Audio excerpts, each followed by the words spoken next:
Welcome. Welcome.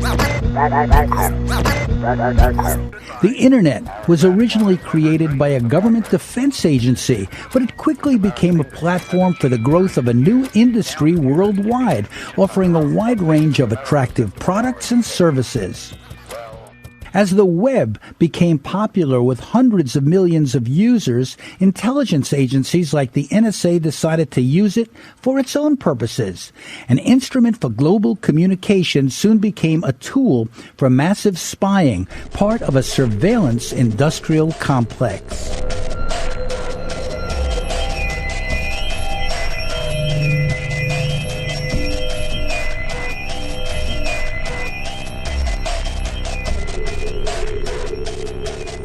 The vast super-secret National Security Agency took to the Internet like a fish takes to water. There is an often invisible but deep connection between a high-tech government intelligence service and the corporate world, as well as tensions between the companies, their customers, and the government. It works on many levels. First, the intelligence agency works with thousands of businesses who offer services and provide contractors. Some of the big ones are on an NSA advisory panel, and others are deeply complicit with its global spying and surveillance mission. At the same time that many are criticizing government spying, customers are pressuring their phone and internet companies, accusing them of violating their privacy. Here's one case, documented in this chart shown in a lawsuit, proving that AT&T set up a special room to intercept calls the government wanted to spy on. All of this collusion upsets the CEO of another tech company, Roy Singham of ThoughtWorks. The sad part about this is it's really something that has undermined commerce, it's undermined privacy, it's undermined security. It is so hypocritical what these companies and governments have done to something that could have been so revolutionary, so important to the human race, this globalization of an internet economy. And it's been destroyed, quite frankly, by this collaboration. The NSA is proud of its partnerships with many companies, as these documents released by Edward Snowden makes clear.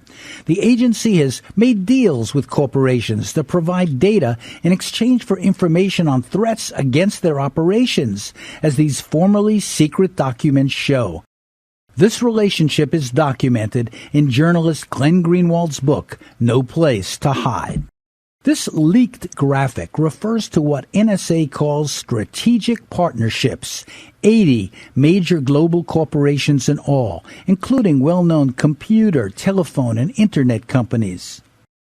This graphic outlines the specific targets of NSA collection: email, video and voice chats, photos, stored data, and more. This document for fiscal year 2012 shows a 32% increase in cooperation from over 45,000 companies. The agency reports a strong growth in data from Google, up 63%, Facebook, up 131%, and Skype, up 248%. We asked NSA whistleblower Russ Tice about these partnerships. It seems as if a lot of the technology companies are actually being paid to share their, quote, data with the NSA. Absolutely, and in some respects, I have a little bit of sympathy for some of these companies because it's a carrot and a stick. Now, the carrot is, oh, by the way, we're going to pay you millions and tens of millions of dollars and beef up your bottom line for this information. The stick is, if you don't give us the information, we're going to make life miserable for you. We're going to cut back on your government contracts, and as the CEO of Quest Communications found out, we're going to put you in jail if we can find some nitty-gritty thing that we can pin on you. And I think he just got out of jail just a couple months ago. Companies are often ordered to supply information for which they are paid. This is an actual court document showing that NSA requests to a foreign intelligence surveillance court results in orders to the company. The companies like this process because they can then claim they are being forced to cooperate and not because of all the money they make. So in other words, there is intimidation, actually. This is really almost mafia-like. Absolutely. This is extortion and blackmail. But some of these companies engage in spying themselves. Challenges to Google's use of Street View cars seems on its way to the Supreme Court. Their role has the attention of Martin Smith, a producer at the PBS Frontline program. Smith says that businesses in Silicon Valley help create the surveillance state. That the cell phone that you carry tracks everything, everywhere you go. It increasingly tracks what you buy. Your email is scanned so that advertisements can be placed, but it's creating a turnkey surveillance state that is that everybody is participating in. It's not just journalists and their sources, but everybody is exposed. Their information, Google knows more about you than any institution on the planet at this point. But these companies want you to sign privacy agreements. They claim to be protecting your privacy. Well, they are. They do have privacy agreements, and if you took the time to read them, perhaps you could make a rational decision, but you'd never get out of your house. You'd be there reading these privacy agreements for months on end.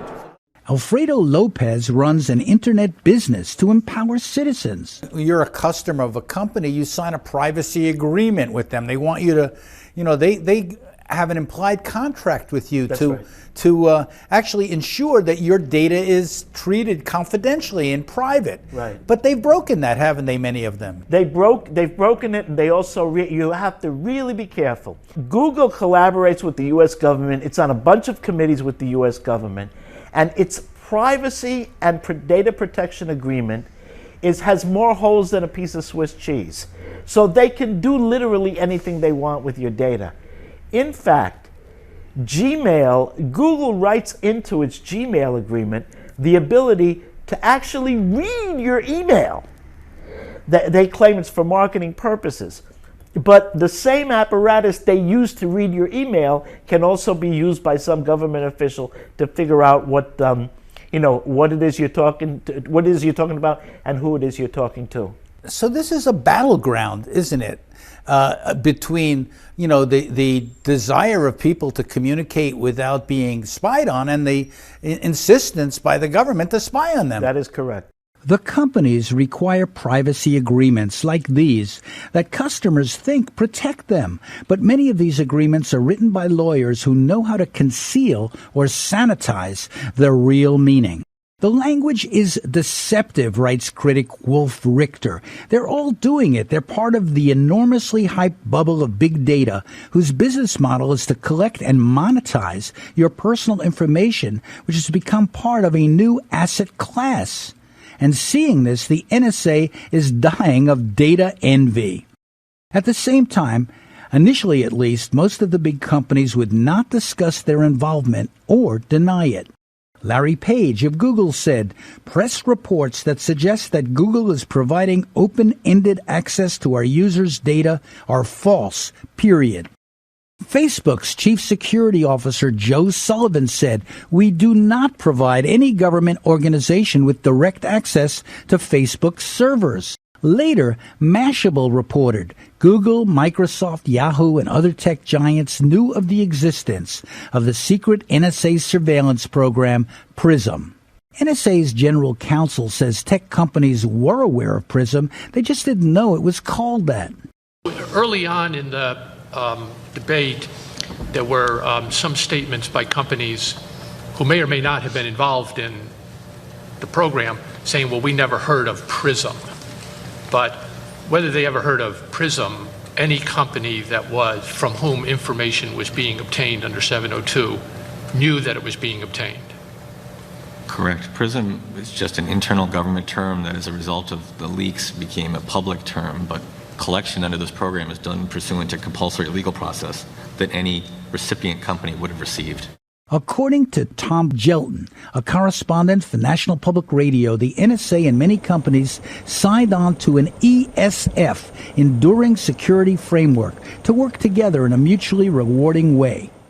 As part of what's called the Enduring Security Framework, chief executives of top U.S. corporations are brought to Washington 2 or 3 times a year for a one-day classified briefing. For each session, the CEOs get special top-secret clearances so they can be told about the latest in cyber weaponry.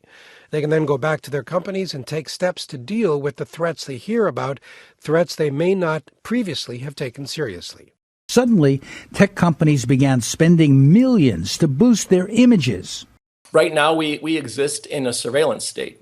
I have no doubt in my own mind that we have, the corporate players and the government spies had put in place a mechanism where they can monitor almost everything at real time. And to assume that our secret policies, which are judged by courts that are secret, and issue mandates that are secret, to believe that this secret mechanism will safeguard us from devolving into a police state, I think is really the height of recklessness. Al Jazeera published emails showing a close personal relationship between Google execs and NSA. No wonder journalist Glenn Greenwald says, there almost is no division between the private sector and the NSA, or the private sector and the Pentagon when it comes to the American national security state. They really are essentially one. Here's just one list of NSA private contractors. And this goes back before 9/11. That NSA was increasingly, in the internet age, was increasingly going out to the defense, military industrial defense intelligence complex, and granting very, very large contract vehicles in the billions and billions of dollars to quote-unquote solve the big data problem, to solve the intelligence problem of the digital age. Former NSA executive Thomas Drake told us a less expensive in-house surveillance program was later junked and replaced by one built by a private contractor, SAIC, at a much higher cost. The dark secret, right, which I've continued to talk about, is that the very best of American engineering innovation had already solved the problem. They just chose to ignore it. One particular program was called Thin Thread, and it was developed for just over $3 million, but it didn't stand a chance against a program called Trailblazer, which was $4 billion, when it was awarded with great fanfare as a flywheel contract, the flagship program in which it would take NSA into the digital age. And that was in the spring of 2000. In fact, I was, again, told by the number 3 who I reported to, it says, you got to be at least 10 million to even get noticed. And 2, Thin Thread came out of it was a signals, we call it Signals Intelligence Automation Research Center, otherwise known as SARC, it was really a center of excellence. But it was internal. Internal, had about a dozen people, right? And guess what? It was replaced by a $4 billion project. That $4 billion project had been already awarded. It was the corporate solution. You did not challenge the corporate solution. Even though the acquisition regulations, the contract regs, require you to determine if there are any alternatives or existing solutions that meet the requirements. Because you're outsourcing. This was a choice, another critical strategic decision that was made by General Hayden, which was we're going to buy the solution, not make it. There was no in between. Working for spy agencies can become a company's profit center. The conglomerate that Edward Snowden worked for reportedly made over $1 billion servicing defense agencies like NSA. Silicon Valley is escalating pressure on President Barack Obama to curb the U.S. government surveillance programs that vacuum personal information off the internet and threaten the technology industry's financial livelihood. A coalition that includes Google, Apple, Yahoo, Facebook, and Microsoft lashed out in an open letter printed Monday in major newspapers. The crusade united 8 companies that often compete fiercely against each other, but now find themselves banding together to limit the potential damage from revelations about the National Security Agency's snooping on web surfers. As exposés of the corporate role mounted, foreign companies no longer wanted to do business in America. There are reports rolling in saying that U.S. businesses are feeling fallout overseas from the NSA spying revelations. You normally wouldn't make the connection, but other countries are actually thinking twice now about buying goods that are made by U.S. companies. Even Julian Assange of WikiLeaks commented on how American companies were being hurt. You know, I've been involved in the tech industry for a long time. I know my friends in the US are really hurting as a result of NSA, of what has happened in the NSA. As far as the outside world is concerned, the United States has become an archipelago of coercion, where any person you were dealing with in business at Google or Facebook or Yahoo or at a telecommunications company might have become secretly an agent of the National Security Agency because they're ordered to do so by the FISA court, and they're forced to keep that secret or through the mechanism of national security letters. One study reported that the U.S. cloud computing industry could lose as much as $36 billion in business. Even as companies challenged NSA access, a top-secret court that oversees surveillance has time and time again ruled for the NSA. Some companies like Microsoft published a secret internal manual to show employees how to cooperate with government requests. This one was leaked. This manual shows that the company set up a special portal for government agencies to make requests. Google decided to publicize the growing number of requests for information they were receiving to show how transparent they are. Then, for PR reasons, many companies began pressuring the government publicly to reform NSA. You know, so frankly, I think that the government blew it, right? I think that they blew it on communicating what they were, basically the balance of what they were going for here with this. So, you know, the morning after this started breaking, there were like a bunch of people asked them what they thought, and the government's comment was, "Oh, don't worry. Basically, we're not spying on any Americans." Right? And it's like, "Oh, wonderful. Yeah, it's like that's really helpful to companies who are trying to serve people around the world and really going to inspire confidence in American internet companies. It's like, thanks for going out there and being really clear about what you're doing." So I think that was really bad. Some companies are now defying the NSA. Others say the government is irresponsibly blaming them unfairly. The tech industry is less thrilled that the White House is shining a light on their data collection practices through its big data report. Companies issued statements urging the White House to turn its attention back to how the NSA collects private data. Criticizing them, they say, is irresponsible. I mean, we haven't had this kind of arrogance of American corporate government language, in my opinion, since the 50s. You know, when what's good for General Motors is good for America. And I think it's time that the businesses in the rest of the world took notice of this monopolization by U.S. corporations and said, this is not good for our countries, it's not good for our clients, it's not good for our customers, it's not good for the world. At the same time, they have made videos like this to show the public how they handle requests for information on their customers. In the course of a criminal investigation, sometimes the government requests information on Google users. Here's how we protect users' information from excessive requests, while also following the law. Let's say the federal authorities want information from Google about user HughDunnit22. Google protects your rights by upholding the Fourth Amendment. The law requires authorities to use a search warrant when seeking private content, like email. If there's enough evidence to support an application for a search warrant, the investigator heads to court. The judge inspects the application, and if satisfied, issues a search warrant. To Alfredo Lopez, videos like this give the impression that these companies are being sensitive to customer concerns. They say a range of things. Most of the time, the people that we interact with and the bodies that I'm with, and when I go to different activities, that with hotsy-totsy people where they pay for your lunch and dinner, they say, "You're right, Alfredo, and we're working on that."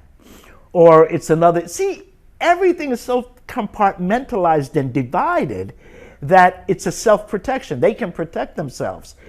They also, here is the problem. To see the picture this way, you have to have the politics to see the picture.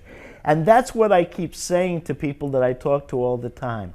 I think as somebody in the tech sector, something that's more upsetting to me is the lack of vigilance in the first place of the corporations and their hypocrisy in the defense of this, and they have no real plan to put pressure on the United States government or international bodies to protect their other citizens. Listen, we're a global business. You know, I operate in 30 countries. We have people working, I think, in 15 countries right now.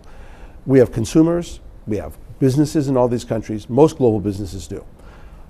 Whom am I accountable to? Am I not accountable to my client in India or to my client in South Africa? Of course I am.